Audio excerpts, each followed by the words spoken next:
παιδιά μου, θα σας πω μια ιστορία για έναν Άγιο, ο οποίος μπορούσε να είναι ελεύθερος, αλλά προτίμησε να μείνει κοντά σε δύσκολα αφεντικά, προκειμένου να τους δείξει την αγάπη του Θεού.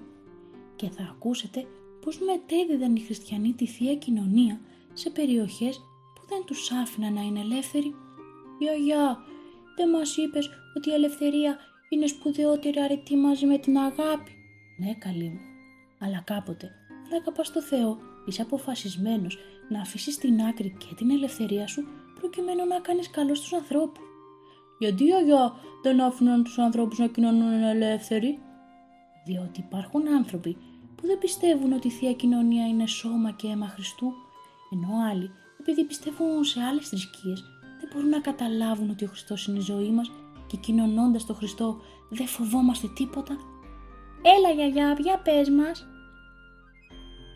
Ένας σπουδαίος Άγιος ήταν και ο Όσιος Ιωάννης, που γεννήθηκε στη Ρωσία το 1690 μετά Χριστόν από γονείς ευλαβείς και ενάρετους. Όταν μεγάλωσε, κατατάχθηκε στο ρωσικό στρατό και συμμετείχε σε ένα πόλεμο που έκανε ο Ρώσος Τσάρος Μέγας Πέτρος εναντίον των Τούρκων κατά το 1711 μετά Χριστόν. Ο Άγιος αιχμαλωτίστηκε και πουλήθηκε σκλάβος σε έναν Τούρκο αξιωματικό που καταγόταν από το Προκόπιο της Μικράς Ασίας, το οποίο βρίσκεται κοντά στην Κεσάρια της Καπαδοκίας, την πόλη του Αγίου Βασιλείου. Ο Τούρκος τον πήρε μαζί του στο χωριό του και άλλοι αιχμάλωτοι χριστιανοί ήταν μαζί τους. Όλοι αποφάσισαν να γίνουν μουσουλμάνοι για να περάσουν καλά. Ο Ιωάννης όμως παρέμεινε πιστός στο Χριστό. Οι Τούρκοι τον φώναζαν κιαφίρι, δηλαδή άπιστο, φανερώνοντάς του την περιφρόνησή του.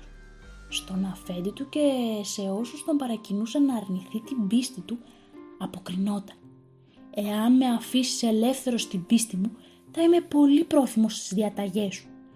Αν με πιέσεις να αλλαξοπιστήσω, γνώριζε ότι σου παραδίδω την κεφαλή μου παρά την πίστη μου. Χριστιανός γεννήθηκα και χριστιανός θα πεθάνω». Ο Θεός, βλέποντας την πίστη του και ακούγοντας την ομολογία του, μαλάκωσε τη σκληρή καρδιά του αφέντη και με τον καιρό τον συμπάθησε. Έμεινε λοιπόν ήσυχος ο Ιωάννης και ζούσε στο στάβλο του σπιτιού για να φροντίζει τα ζώα. Σε μια γωνιά του στάβλου ξάπλωνε το κουρασμένο σώμα του και αναπαυόταν, ευχαριστώντας το Θεό διότι αξιώθηκε να έχει ως κρεβάτι τη φάτνη των ζώων, όπως γεννήθηκε και ο Χριστός. Ήταν αφοσιωμένος στο έργο του και τα ζώα τον αγαπούσαν. Με τον καιρό ο αφέντης τον συμπάθησε και είπε να του δώσει ένα μικρό δωμάτιο για να μείνει. Όμως ο Ιωάννης δεν δέχτηκε και εξακολούθησε να κοιμάται στο στάβλο και να μην καλοπερνά, ενώ εκεί μπορούσε και να προσεύχεται ήρεμος. Παρέμενε γονατιστός και νίστευε τις περισσότερες μέρες. Συνέχεια έψελνε. Ο αφέντης του είδε πολλά αγαθά χάρη στην προσευχή και την αγάπη του Αγίου. Κάθε Σάββατο ο Ιωάννης πήγαινε σε ένα μικρό εκκλησάκι του Αγίου Γεωργίου, χτισμένο στο βράχο, όπου ερχόταν ένας ιερέας και τον κοινωνούσε κρυφά. Και δεν φοβόταν. Όχι, γιατί ο Χριστός έβλεπε την αγάπη του και έκανε ώστε ο ιερέας να περνά χωρίς να τον βλέπουν οι μουσουλμάνοι Τούρκοι, για να κοινωνήσει τον Άγιο. Και μετά τι έγινε? Ο αφέντης του Ιωάννη αποφάσισε να πάει για προσκύνημα στη Μέκα, την ιερά πόλη των μουσουλμάνων, γιατί νόμιζε πως ο Θεός τους, ο Αλλάχ, του είχε δώσει τα πλούτη και όχι η αγάπη του Ιωάννη και η ευλογία από το Θεό μας, το Θεό των χριστιανών.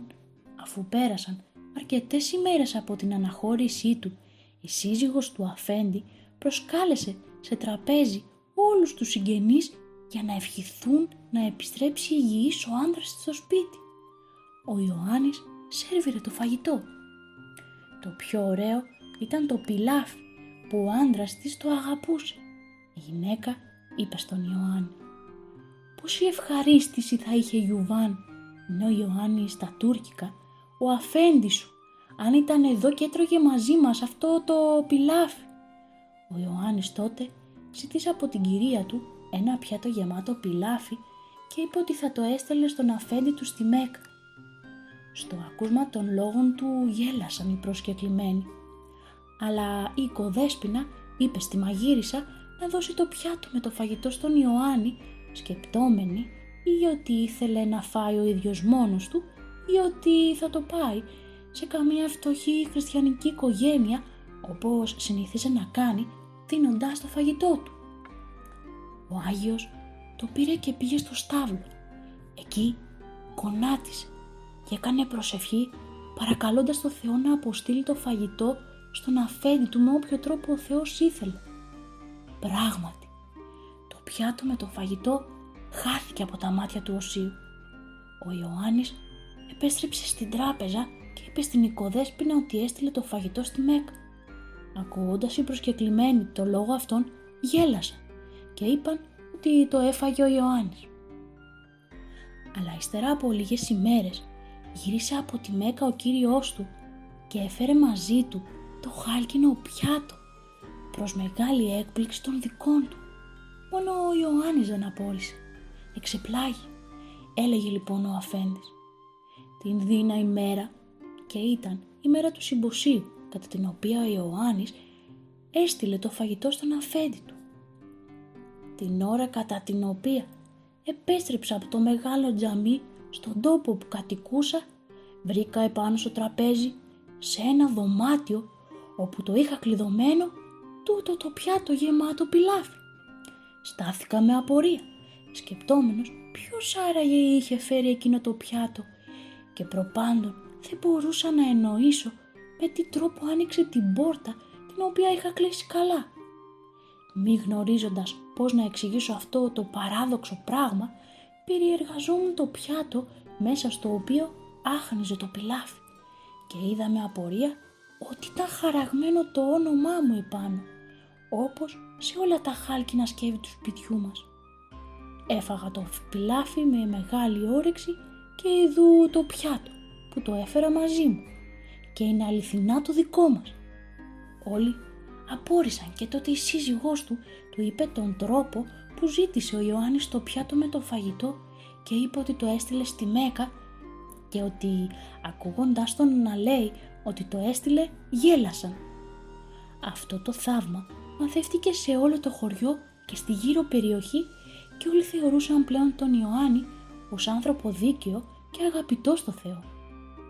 Ο Κύριος του και η σύζυγός του τον περιποιούνταν περισσότερο και τον παρακαλούσαν να τον ελευθερώσουν και να του δώσουν ένα ωραίο δωμάτιο.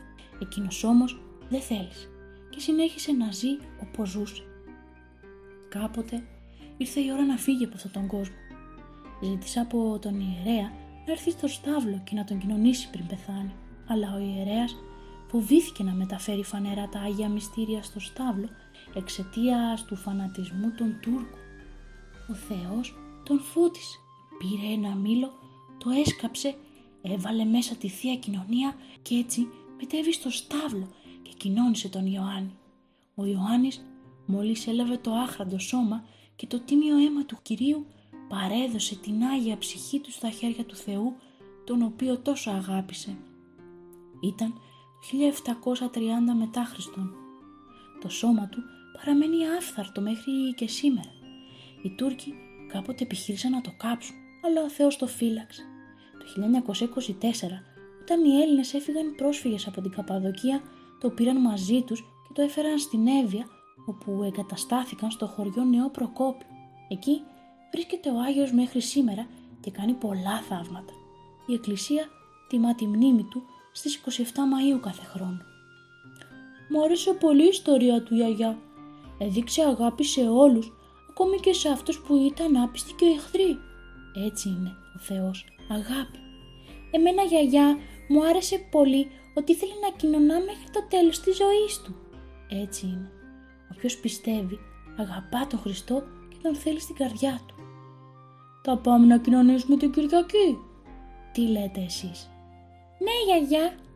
«Χαίρομαι και εγώ μαζί σας». Παιδάκια, μην ξεχάσετε να κάνετε εγγραφή στο κανάλι μας εδώ και να δείτε περισσότερα βίντεο εδώ.